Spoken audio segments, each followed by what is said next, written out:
Hey guys, this is Tough Force Reacts, and I'm back to react to My Hero Academia, Season 6, Episode 23, Deku versus Class A. Ooh, this is gonna be fun. But yes, what happened last time is that we pretty much caught up with, like, what Deku has been doing ever since, Lady Nagant's defeat. And, well, yeah, he hasn't exactly been doing well. He's constantly rejecting, basic needs, like sleeping and eating, that, those kinds of things that you'd think would be very important, but Deku's just, neglecting himself, because, as Bakugo himself put it in the episode, like, Deku's the kind of guy who will literally kill himself, as long as he can save another person. He didn't exactly say that, but, like, that's who Deku is, and unfortunately, it's a very self-destructive mindset, as, you could probably think. But yeah, so all of Class A have shown up at the end of that last episode, and we're here to knock some sense into Deku. And let me tell you, this is like one of those crazy like anime what if videos you would find on YouTube. Like, can protagonist beat the rest of the heroes or rest of his group or whatever? Like, can Asta beat the rest of the Black Bulls? Can Luffy beat the rest of the Straw Hats? Could Naruto beat the rest of the Konoha 12? Spoiler alert, he absolutely can. But anyway, yeah, this is... When it comes to, like, Deku versus Class A, though, I feel like, from a strict power scaling standpoint, I think Deku would probably destroy the rest of Class A. Like, even if we take into account people like, Bakugo and Shoto. Yeah, it's not exactly a particularly close contest, but if I were to look at it from like a story standpoint and still put Deku at like 100%, of his strength, I do think that it's a bit more of a 50-50 shot because like as long as we don't give either side prep time, because yeah, I think like Bakugo and Todoroki could at least hold Deku back long enough for the others to formulate an actually good plan. Mineta would be the secret MVP because, yeah. But, yeah, otherwise, I think it's a good 50-50 shot whether or not, like, if we look at it from a story perspective and not take power scaling into account, that Class A would be able to at least stand a good chance against Deku. In this particular instance, though, Deku's running on fumes, and Class A just showed up and are pretty much at 100% themselves. So, yeah, this isn't going to be a fight. This is more along the lines of Shoto and Bakugo are just going to like punch Deku upside the head, like send him flying to the rest of his classmates. Uraraka is just going to grab him by the shoulders and like shake him, going, "You're loved, idiot!" That kind of thing. But yeah, that's how I'm predicting this episode's going to go. It's going to be fun. But yeah, anyway, I've been prattling on way too long. Let's just jump right in. I told you this has nothing to do with you. If you really believe okay, yeah. Focus on Ida at this point, because Ida did something incredibly similar way back, in Season 2. Yeah. There we go. So now that you're the all-powerful chosen loner, you think the rest of us are just extras? I know I said this, like, in the last episode, but Bakugo has surprised me with this in this season. Hey, Koda's coming in clutch. Gotta love it. But yeah, Bakugo has surprised me. Like this, just Sarah. Okay, yeah, all right. The literal underdogs of the class are just, yeah, okay. But man, I'm losing focus here. But yeah, Bakugo has surprised me. Like, I actually do like how Bakugo's written this season. It's just I kind of wish it wasn't such a sudden thing. I've said it multiple times, but whatever. Beat this guy for you and me. Right? Well, okay then. I'm surprised they didn't bring Shinso here, honestly. Considering, I know Deku would probably not fall for it, but, considering his addled mind right now, I believe that... I believe that, Shinso would, talk as somebody else, and Deku would think it's that person talking. So, he would answer, and then, there we go, Deku's done. We're good. At first, we plan to find you. Oh, wow, okay. Alongside you in the streets. Alright, just, I don't know when Momo had the chance to set this up, but you know what? Fine, yeah. Give her a bit of spotlight. Now to ensure your safety. I'm wrapped in electrical tape. Hey, there we go. Yeah, there we go. Commodore, just zap him. Like, I know you're being a bro right now, and that probably be kind of a stupid maneuver, but start zapping him, please. Your words. Danger sense hasn't activated a single time. Oh, wow. And that's why. Yeah, there we go. Stop. I'm begging. I'm okay. Really, I'm fine. Come on, Deku. Like, none of the... Yeah, here we go. None of the heavy hitters have actually shown up now. Heck, not even your closest friends have shown up to actually try and talk to you. Like, Ida still hasn't stepped in, or Raka hasn't even stepped in. Oh, sure. Now we're getting the title screen. I kind of thought that would be like at the very beginning of the episode, considering. Yeah. Let's give these students a moment alone. Yeah, let's let them talk no Jutsu Deku before we actually move in. You could all die. Yeah, but like, this is the hero profession. We kind of expect, like, death is kind of like a expected in this kind of profession. Aizawa tries drilling that into you literally within the first day. Like, hey, there we go. There's Mineta.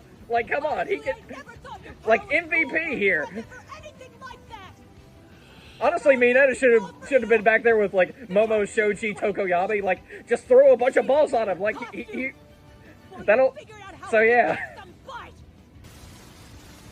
Push harder, Dark Shadow. Okay. Interesting plan we've got here. All right. There's so much. Wow, literally now they're literally going so fast they, like, we're reaching terminal velocity. I'll have to wait until this guy does his job.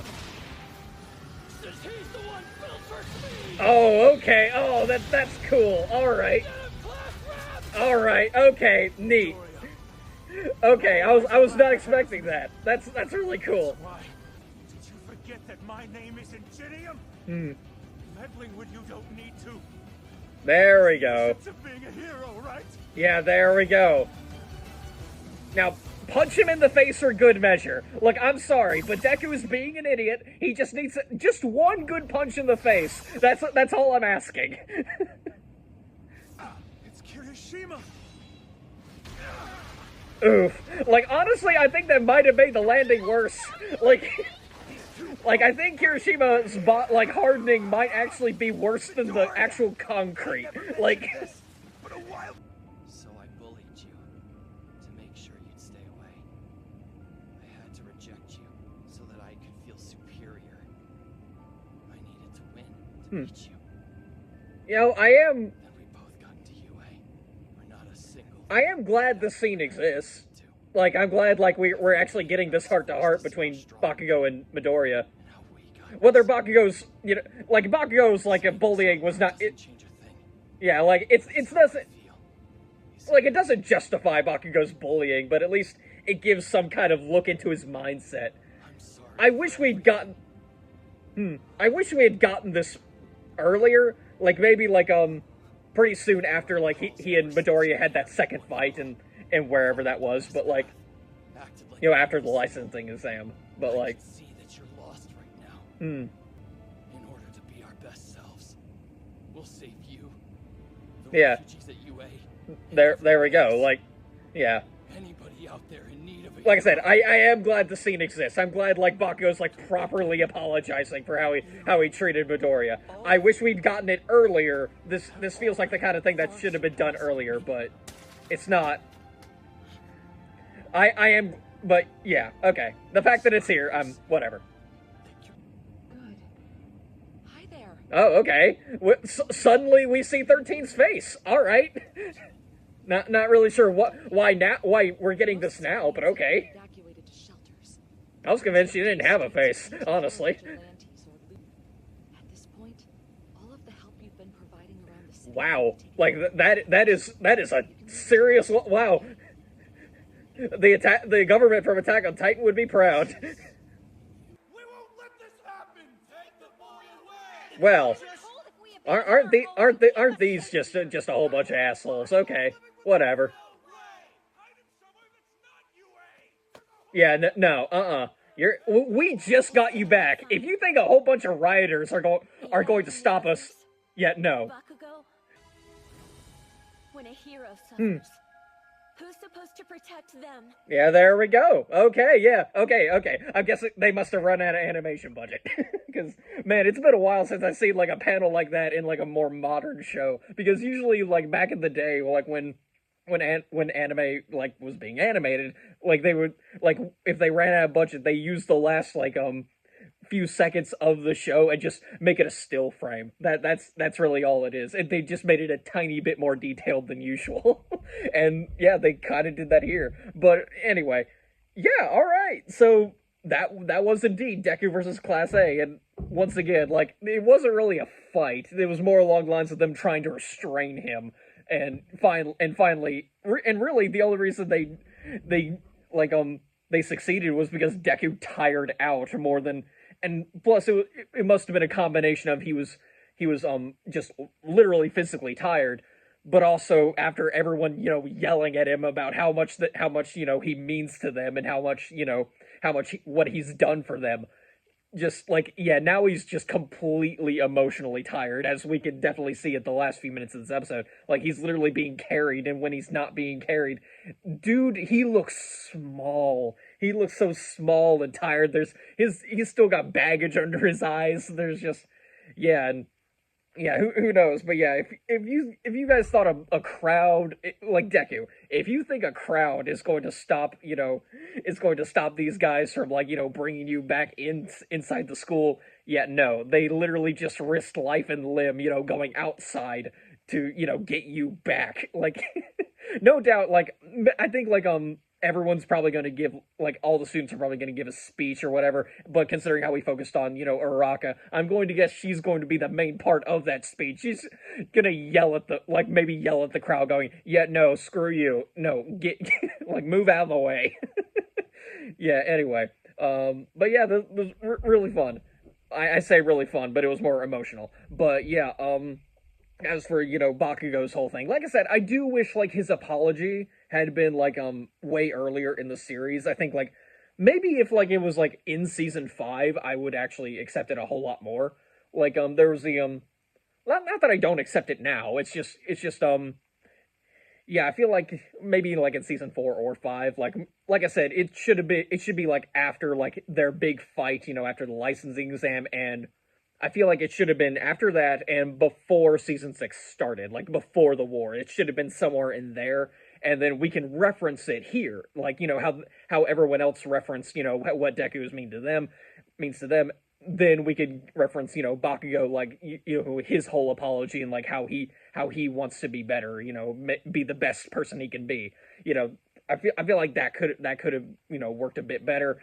And plus, yeah, I think, like, this comes back into my whole thing about, how I feel like My Hero Academia should have been a longer series. And by that, I mean, like, there are certain plot lines you could stretch out, like, have Deku connect more with the other class members, because he didn't interact much with Sato, like, the Sugar Man guy. Like, so some of these people just didn't have, like, interactions with Deku. Like, I feel like, that could have been done a bit better. Like I said, I do like what they're doing here. It's just simply, like, I wish the entire, series had been longer, simply so Deku could have more interactions with his classmates, rather than, these, because it really did feel like some of those, like, little conversations, like, with Jiro, just kind of felt like, blink and you miss it kind of moments. Like, this isn't, like, it felt as though Horikoshi was just grabbing random scenes and, like, making a bigger deal out of them than they actually were when he wrote them. So, yeah, like I said, this is not taking into account, like, the horrors of the manga industry, so it's not like I can blame him all that much. So, yeah, anyway, next time we'll be back to season 6, episode 24, A Young Woman's Declaration. Yeah, I'm gonna guess it's Araki giving a big speech. Just further cementing the ship for all those non-believers out there. So, yeah, I got nothing else to say, so I'm just gonna end the video here. So, yeah, until next time, guys. See ya.